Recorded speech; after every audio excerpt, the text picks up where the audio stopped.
Hello everyone and welcome to the channel. Today we are going to be taking a quick, or maybe not so quick, we're going to be breezing through all of the additional goodies that have been given to us at level 5 for all of the current early access classes. And as of patch 9, that now includes the Paladin.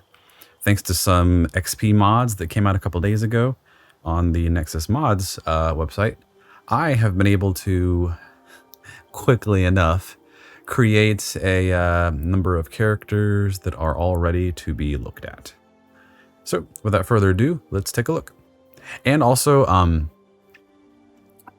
I will be kind of ignoring the new spells just a little bit in this video because I want to use some other mods in a different video to be able to devote an entire video by itself to just the spells. We'll read them thoroughly, we'll show them off, etc. We'll chit chat about them. But as it is, just for time's sake, I'm just going to be looking at the general additions to the level 5 class stuff. All right, and now in no particular order, we're going to be starting off with the Barbarian. And just from a little bit of digging, as far as I can tell, there is no real differences between the subclasses for each of the actual classes. I mean, from what I could tell, a few of them will let you, have another chance to replace a spell, or I know the other Barbarian subclass, they'll let you have a chance to change your animal, which, I mean, let's be honest, it's not much as it is. It's just a lot of little things. We're primarily looking at the overarching additions to the whole class. So starting off with the level 5s of the Barbarians. So we're going to be getting, of course, that everyone's going to get hit points added. That's just the matter of fact. And one sad thing, though, about all the melee classes is they're kind of the same in what they're getting at level 5. So Barbarians, sadly, you just get your extra attack per round and fast movement. So extra 5 movement speed while walking, and then extra attack. You can make an additional free attack after making an unarmed or weapon attack. Which, honestly, although it doesn't seem much on here in the grand scheme of things, the Githyanki Key Patrol as the primary example, that extra swing, it really pays off. It can do a whole lot of work. So don't be disheartened by reaching level 5 and seeing only this, because when full release happens and the level cap is gone and we just keep going up and up and up, then more goodies are coming. But for level 5, a lot of the melee classes are gonna kind of be like this. All right, and next up we have the Bard. Now for this class, you are only going to be getting access to level 3 spell slots, the Font of Inspiration, which means you will regain all of your bardic inspiration after a long or short rest. And of course, as a reminder for those who haven't touched the Bard or who have not touched the Bard in a while, the bardic inspiration is through the stirring words and music, bards can inspire allies or augment their own attacks. Now, a part of their level 5 bonuses is they will have improved bardic inspiration. And if I remember correctly, the original bonus was 1d4. And now that you're level 5, that bonus will be increased to 1d8. And just as the actual spell, I'll read it off here. Inspire an ally to go beyond their capabilities with your performance. They can add the new 1d8 bonus to their next attack roll, ability check, or saving throw. And also, just another thing, pretty much at level 5, all of the 3rd tier spells will be, or most of them, will start unlocking for all of these spellcaster classes. And I'll read them off here and there, but I won't spend too much time on them. So, and lastly, for the Bard, we get to choose one additional spell, and of course, we'll have a chance at the replacement. And just to list them off by name really quickly, a number of the new ones that we're going to have is Bestow Curse, Fear, Feign Death, Glyph of Warding, Hypnotic Charm, Plant Growth. We have another Speak with Dead, and then Stinking Cloud. As far as I can tell, these are all of the new ones available to the Bard at the moment. Everything else we've been seeing previously. And next up, we have the level 5 for the Clerics. Now, just for the sake of this one, I ended up just choosing Light Cleric at the beginning of everything. From what I can see, there isn't really a real difference, except for the subclass features. It gives you access to different spells. That's really all it is. And a number of the other spellcaster classes are going to kind of be similar. Certain things you choose will just give you additional spells for free, or just a little bit of extra. On the whole, for level 5 clerics, we will now have access to level 3 tier spell slots. And then we have Destroy Undead. Your spell for Turn Undead has been buffed. So now, when you successfully turn an undead creature, it also takes 46 radiant damage. Now, if you're surrounded by a whole ton of undead, you're going to want to whip this out immediately, because it's going to burn everyone and it's going to look fantastic. That aside, the new spells the clerics will be getting immediately without choice. You're going to get Animate Undead. We saw this a little bit during the live stream. It's going to be really useful, honestly. And if you can do it correctly, you can raise an army, which is one spell cast, and it'll give you the option for either a ranged skeleton or a melee zombie. Then we have Beacon of Hope. It's going to be another basically healing spell. We got Bestow Curse. We saw that earlier. You're basically just applying a debuff to someone. Then we have Daylight. It's going to be a stronger version of the other light ability that we have. And then we have Feign Death. That one's a bit self-explanatory. Still got Glyph of Warding. And then we have Mass Healing Ward. This one I'm actually really excited for, because before we had the AoE restoration that could only be done out of combat. Now that we have this, it's going to be immensely strong whenever everyone goes down all at once. So for those of you who don't like to save scum, this will be a go-to spell for a lot of y'all. And then of course, the rest of the cleric spells they're getting is Protection from Energy. We have Remove Curse, we have Revivify, and then we have Spirit Guardians. We got to peek at this one just for like a quick second during the live stream as well. And as far as I can tell, it's just a really good AoE damage spell. And then of course, because of the subclass being light, it's going to automatically give us Daylight, which in this instance will have duplications of it. So one will be Always Prepared and the other one will be optional. And then we also have Fireball. Fireball as a whole is extremely strong, and I highly recommend it on any character that has the chance to pick it up. So of course we have more spell preparations ahead of us, and that will be it for the clerics. And now we are at the Druid. For level 5 on the Druids, we of course are, as I stated previously, going to be getting a whole lot of level 3 spell slots available to us. Now the ones that were just being given outright as a Druid, and this one is going to be really strong. I kind of played with this a little bit earlier. Call Lightning. It's going to be the go-to spell for a lot of y'all to do damage. We have Protection from Energy, then we have Plant Growth, then we have Sleet Storm, we have Daylight again, and Feign Death. And then of course, additional prepared spells. And in general, it's mostly just everything we've seen before, plus the level 5 additions. And as far as I can see, still between the subclasses, there's little to no difference once you hit level 5. Moving on over to the Warrior. It's sadly the same as the Barbarians. Like I mentioned previously, pretty much all of the melee classes are gonna kind of be like this. For the Warrior specifically, once you hit level 5, you're just getting an extra attack. It's just, all I can say is just be ready for when full release happens, because you're going to get a whole lot more goodies as you go beyond level 5. But for the moment, just think about how hard the Githyanki fight was when you first did it, and then imagine yourself having similar capabilities, because like I said, this extra attack, it really does go a long way. So just hang in there. If Warrior or Barbarians or whatever are if they're your thing, just hold on 8 more months and then just level cap gone. The brand new Paladin. Now I'm not going to be able to touch Oathbreaker in here for obvious reasons.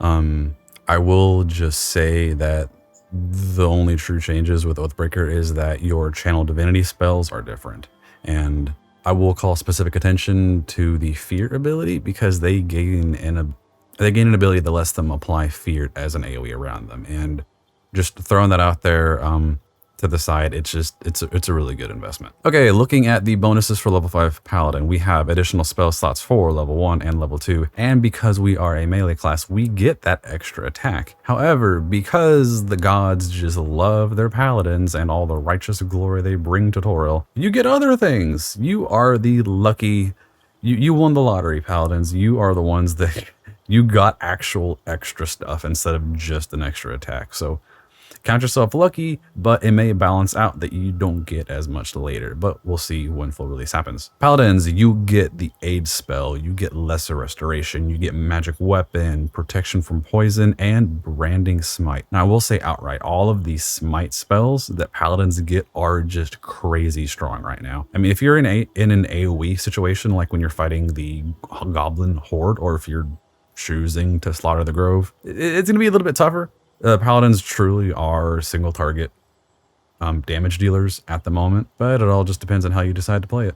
And of course, as I mentioned previously, all the subclass features, I mean, it's just additional spells. They're just going to be giving you different additional spells based on the path you chose. And of course, for the Oath of Devotion Paladin, that's going to be lesser restoration and silence. And of course, you'll see different things for the other ones. Now, for the prepared spells, of course, we're going to gain more to prepare. But the primary thing I'm going to list off real quick here is the unique ones for the paladins. So far, they're going to have Compelled Duel. It's basically a taunt. For all of you MMO tanks, you're going to love this one. Let's see, we have Divine Favor, we have Heroism. Both of these are really good support spells if you're choosing to be a support paladin. Then we have Searing Smite, we have Thunderous Smite, we have Wrathful Smite, we have Branding Smite. And it's kind of not in here, but how shall I say this? The reactions, the additional smites, if you take a swing with, Searing Smite, it's going to ask you if you want to add additional smite to it, like just hitting with the melee. And that's something you're going to want to look out for as well, because you can just keep stacking that and just do one big nuke if you roll high enough. That aside though, that is it for the paladins. Rangers, for the sake of this video, I have chosen archery. And as I've stated previously, there are not many differences between the subclasses. For your level 5 class features, you're going to be getting additional spell slots for level 1 and level 2. And thankfully, because of how versatile you are, you're going to get that extra attack that all the other melee classes have been getting. So whether you have the bow or the sword in your hand, you're going to get an extra swing, and it's going to go a long way. However, due to who you are, you're going to get other goodies too. You're going to get an additional spell to choose from and another chance to replace it. However, the spells that are going to be available to you are largely the same. So yeah, just keep banking on that extra attack. It's gonna help. And of course, we have moseyed our way over onto the rogues. Now, melee classes, again, I am so sorry. Y'all aren't getting much as it is. And rogues, you're not even getting that extra attack. However, you're gonna get something unique to y'all that honestly is gonna make some other classes a bit jealous. Now, between Thief and Arcane Trickster, I mean, nothing extra is happening. If you choose the spell path, you're going to get another chance to replace, your spells. But otherwise, the primary and only benefit you're getting is Uncanny Dodge. Use your lightning quick reflexes to protect yourself, and when an attack hits you, you only take half of the usual damage. Just thinking back to some old D&D sessions, I've seen some real BS get pulled off with this passive. I mean, you're gonna make some people jealous. My lovely sorcerers, we have arrived at level 5. Now, because of how strong y'all are already, I mean, I guess as a balancing act, y'all aren't gonna be getting much at level 5. You'll get a chance at a replacement spell, but you're primarily just gonna get to choose one new tier 3 spell. And of course, additional sorcery points depending on what your subclass is. But we're going to take a quick glance at what is available to you. All right, we have Counterspell, we have Daylight, Fear, the new Fireball, we have Fly, which I did test out earlier today. It does not give you wings when you cast it on your friends. We have Gaseous Form, we have Haste. Haste is immensely strong. If you're not planning on throwing out fireball after fireball after fireball, I recommend throwing haste on your melee friends. They're going to thank you for it. We have Hypnotic Pattern, Protection from Energy, Sleet Storm, Stinking Cloud, and of course, all of the old abilities. You're going to have a lot of good choices, and it just comes down to what kind of playstyle you want to do. The only other thing that I looked up out of curiosity that I wanted to bring up was the Dragonkin Sorcerers. It used to be that once you were level... So when you're choosing your bloodline racial, when you're first making your sorcerer, you pick what dragon ancestor you have, right? Red dragon, fire, brass, all that stuff. And it used to be that like once you hit level 5, your elemental damage that you are bloodlined with, you will deal additional damage with that element and you'll be resistant to that damage. Unless I'm remembering wrong, it looks like they have moved that to level 6. So those bonuses are still kind of out of reach for us. But I mean, come full release, we're going to get all that stuff pretty quickly as it is. So look forward to that, because once that bonus damage comes, you don't even need a bunch of new spells. You just need old reliable and, the luck of the dice. Good old warlocks.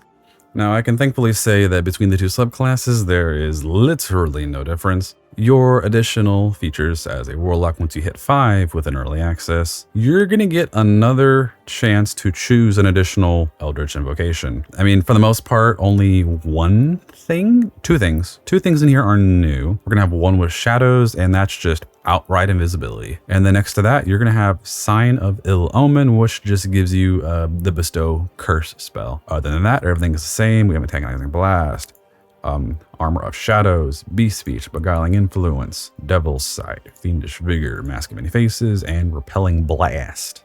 You're never going to get rid of Eldritch Blast. It's just going to be there for forever. I will say though, you and the wizard, you get access to some pretty nice spells as it is, and it'll be worth looking into. So down here, of course, we're gonna get the customary replacement, but the primary goodies are in here. So we're gonna get access to a number of the new ones that we've already discussed. However, the primary two that are really gonna make a difference, the first one is Hunger of Hadar. I'm just gonna say this outright. The radius for this thing is gigantic. And if you use this right and you trap people in it, it's going to be nuts as an ability. It's probably going to be your go-to. And then if anyone tries to leave, you just Eldritch Blast them and then they get put back into it. So it's something you're going to want to have in your back pocket.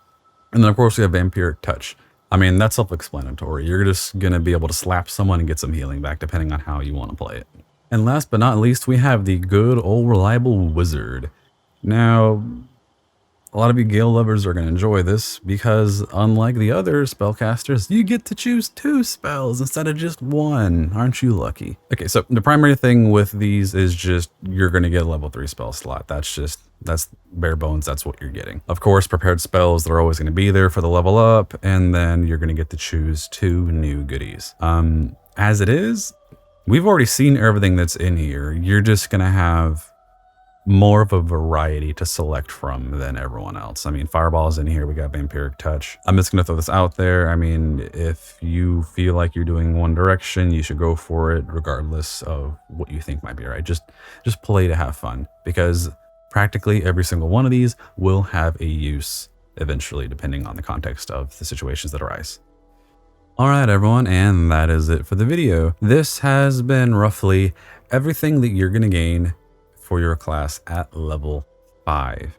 Now, we're not going to be getting any more classes or any real updates until full release actually happens 8 months down the line. I am going to try to make a video about just all of the new spells that we have. Hopefully there's a mod out there somewhere I can grab that'll just let me just, use all of them whenever I want, or maybe they'll all just be scrolls and I can just have anyone use them just for the sake of showing them off. That's going to be largely based on the modding community. Hopefully there's something there. I'm going to have to dig for a bit. But until then, I hope you all enjoyed this video. I hope you were all enjoying the game. And until next time, stay safe out there.